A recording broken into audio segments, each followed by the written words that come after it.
are listening to the most comprehensive paranormal archive on the internet. Welcome to Salsido Paranormal. I'm your host, James Salsido, and tonight I am covering haunted places in the U.S. As always, you can find all episodes of the show along with links to social media, ways to listen, and ways to support the show, and friends of the show, including Jen, the Arcane Observer, who has her own channel and is the co-host of this show on Saturdays whenever she can make it. You can find all that at the website, and that is salsidoparanormal.com. That's SALSIDO paranormal.com, and go from there.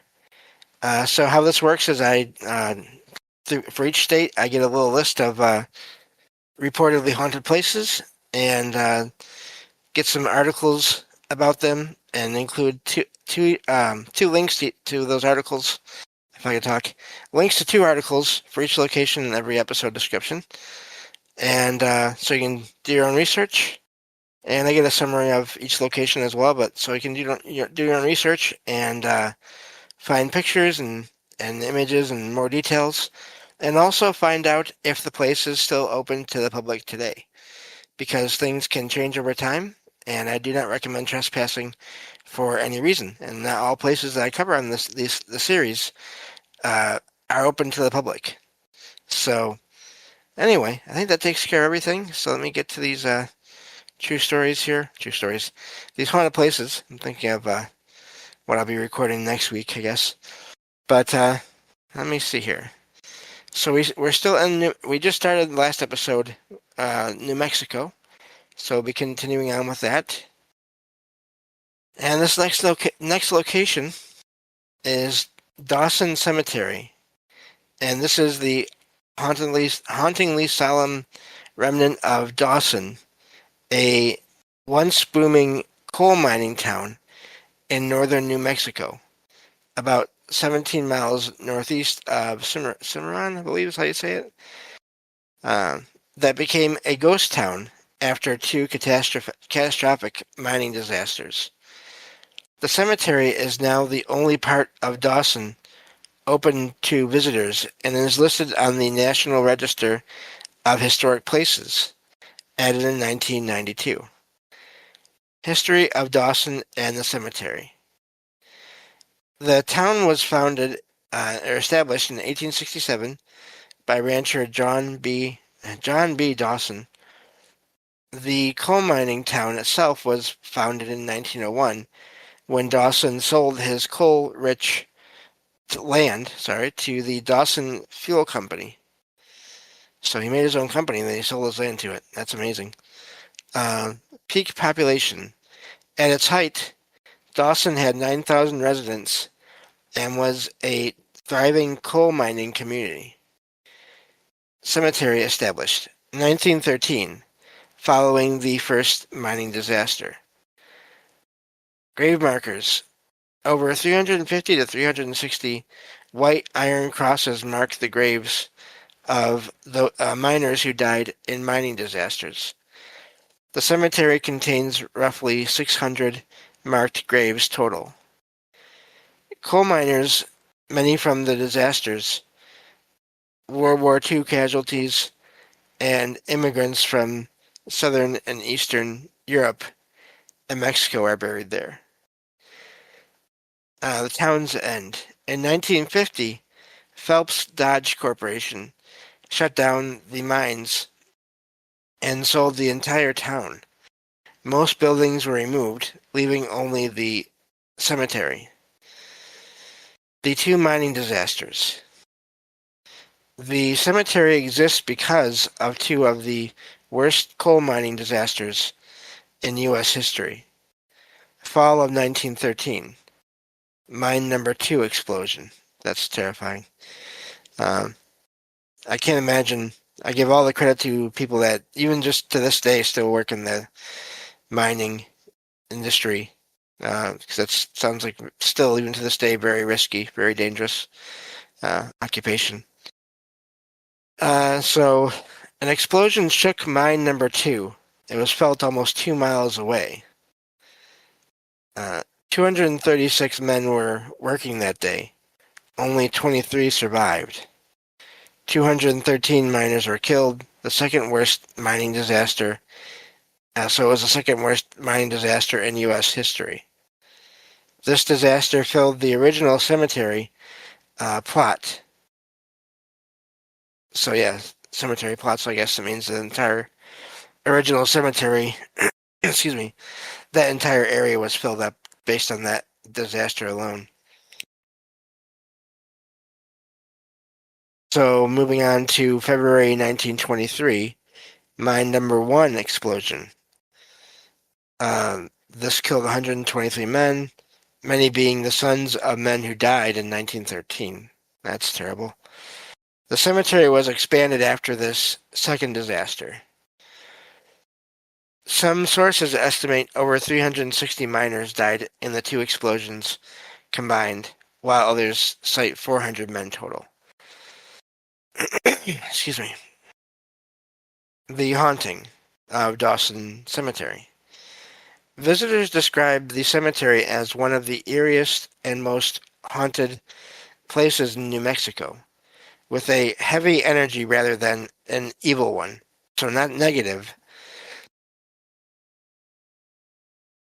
just as if the past still lingers close. So I think that is an important thing, and I'm glad that separated there. I mean, I can understand being heavy because of what happened and how and why they passed, but it's not negative, not meant to be.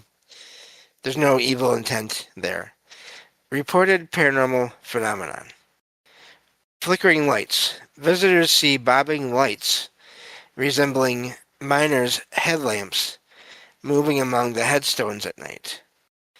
Disembodied voices. Voices carrying on the breeze, including unexplained laughs and moans. Apparitions. Full-bodied apparitions that approach visitors and disappear shortly before contact. Orbs. These are these lights, or different lights possibly. Common in and around the cemetery, moving through the town and returning to the graveyard. That's fascinating.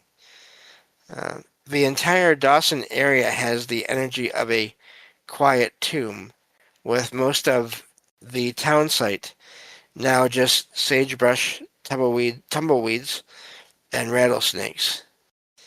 Visiting today. The cemetery is part of a working ranch. Most of the old town site is blocked by a locked gate. So, sounds like it's not really meant to be visited much.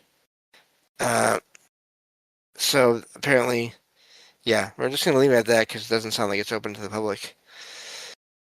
But that is, I mean, it's tragic that these things happen, these disasters happened, and it doesn't surprise me that there's activity in and around the area where they happened. But anyway, so all that activity is that's a lot going on there.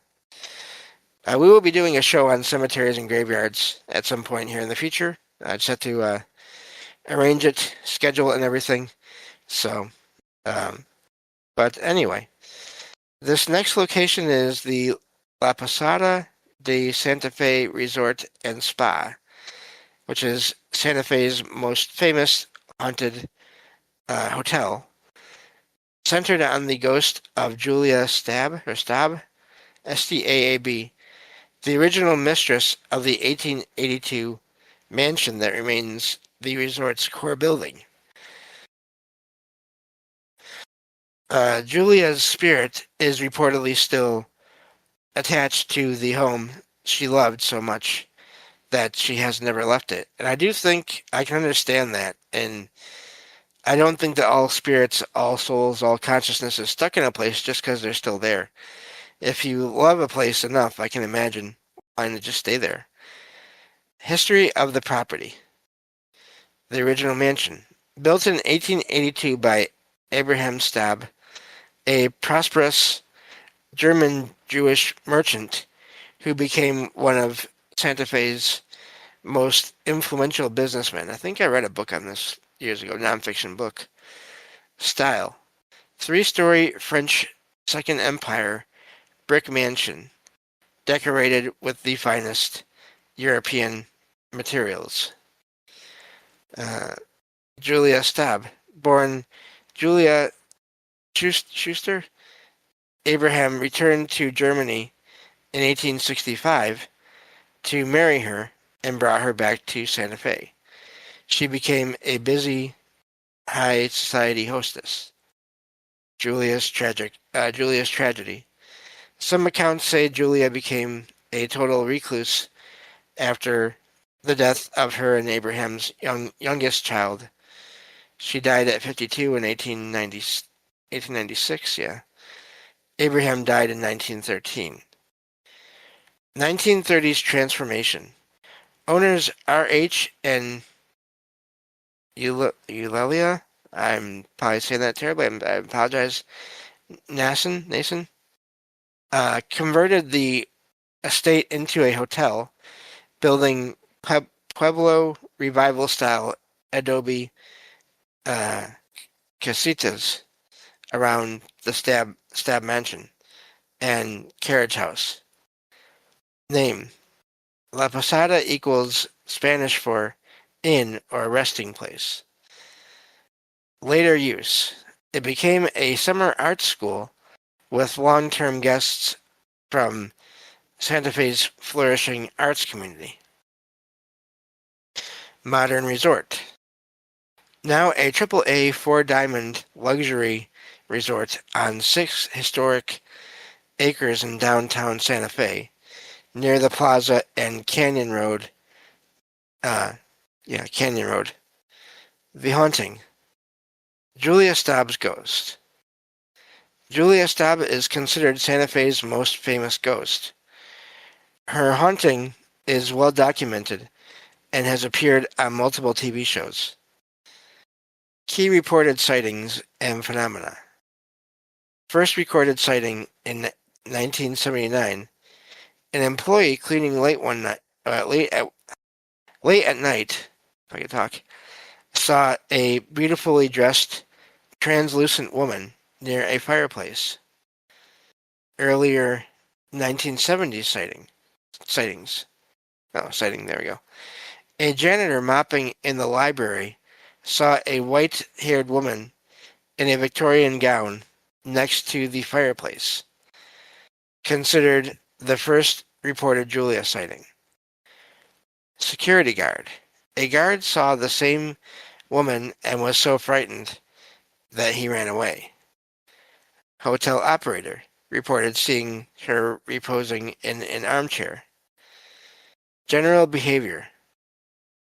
She is in Julia. She is not described as frightening or unsettling and vanishes shortly after appearing. Room 256, Julia's room. Most activity occurs here. Julia's former bedroom in the mansion. Room 256 incidents. Sheets ripped off the bed at night. Water left running until it floods the bathroom. Sink. Guests frequently check out at midnight. I wonder if their soul or spirit is still there. I wonder if she just gets tired of her room being used by others all the time. I could imagine that.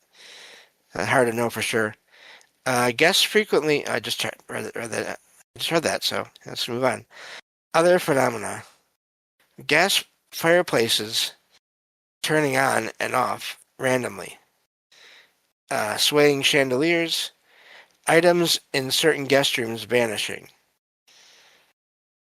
Media coverage. Featured on Unsolved Mysteries, Weird Travels, and Lifetime's The Haunting of. Central to local ghost tours. The resort now even celebrates Julia with Julia, a spirited restaurant and bar, and a Julia Rita, there we go, margarita named after her, and offers a Julia Staub ghost package for guests interested in The Haunting. In short, La Posada de Santa Fe grew from Abraham and Julia Staub's 1882 Victorian mansion into a historic resort, and Julia's ghost, believed to still guard her home, has become the property's defining paranormal legend. With dozens of reported sightings and strange occurrences centered, especially in her former room, 256. That is quite a bit there. And again, I have heard this before. This location, I just forgot, because you consume paranormal media for so many years, you forget until you read things again or hear things again. But yeah, I'm wondering with the activity in that room, because it sounds like everything else, all the other reports are just of people seeing this apparition that everyone is pretty sure is Julia, and she's not frightening. But yet in her room, you have the water in the faucet being turned on until it, or in the sink being turned on until it floods. And guests checking out by midnight in that from that room, and sheets ripped off of the bed at night. It sounds to me like almost like if she's there, she's fine with people being in the hotel and the public, what I guess she would consider the public rooms of the property.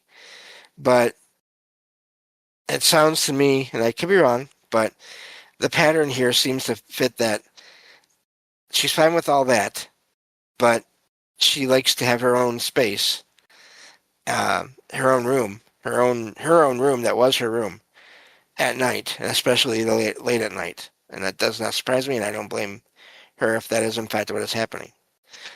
Excuse me.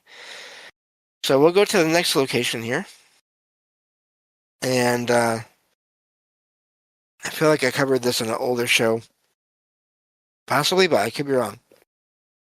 This is the let's see here, the Kimo, I'm not sure, KIMO Theater. This is in Albuquerque, in New Mexico. It is a historic Pueblo Deco picture palace opened on September 19th, 1927 by Italian-American entrepreneur Oreste Bacecchi. I'm not sure I'm pronouncing that terribly. I apologize. And built for $150,000 during the silent movie era. $150,000. That's quite a bit at that time. Its unique architecture fuses indigenous Pueblo motifs with Art Deco elements, and it now serves as a performing arts center with 700 seats on the National Register of Historic Places. Key historical events. Opening in 1927. Silent movies debuted. The name Kimo came from a contest. Boiler explosion, August 2nd, 1951. 6-year-old Bobby Darnell was killed. Part of the original lobby was demolished. That's unfortunate. Major fire, 1980s. Nearly destroyed the stage and adjacent areas. So this has seen some good and bad times. Community saved the location, 1977. The theater was prevented from demolition and restoration began. Historic listing in 1977, listed on the National Register of Historic Places. The Hauntings. The Kimo is famously haunted by two ghostly presences. I was going to say, I wouldn't be surprised if one, the person they mentioned here, Bobby Darnell, was they say is the primary ghost. The mischievous spirit of the boy killed in the 1951 boiler explosion. He's often seen playing on the lobby staircase wearing a striped shirt and blue jeans. Bobby reportedly trips performers during shows, creates ruckuses during performances, and plays impish tricks on staff and guests. To appease him, cast members hang donuts on the water pipe behind the stage. Often the treats are gone the next morning. I'm not sure what to make of all that, but okay.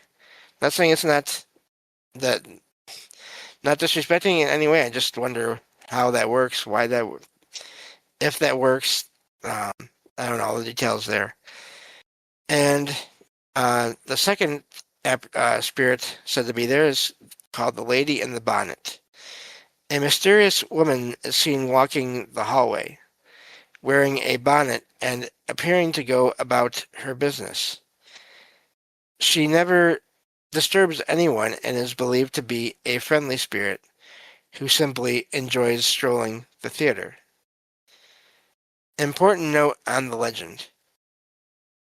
Writer Benjamin Radford investigated the ghost story and found that the famous ruined play legend, often cited as A Christmas Carol in 1974,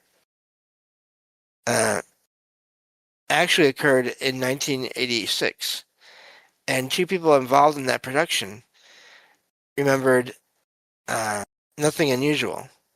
Radford concluded the genesis of the ghost story simply did not occur. It is but folklore and fiction.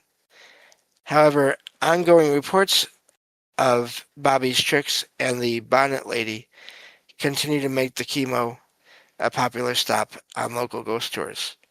So I wonder again how much of that is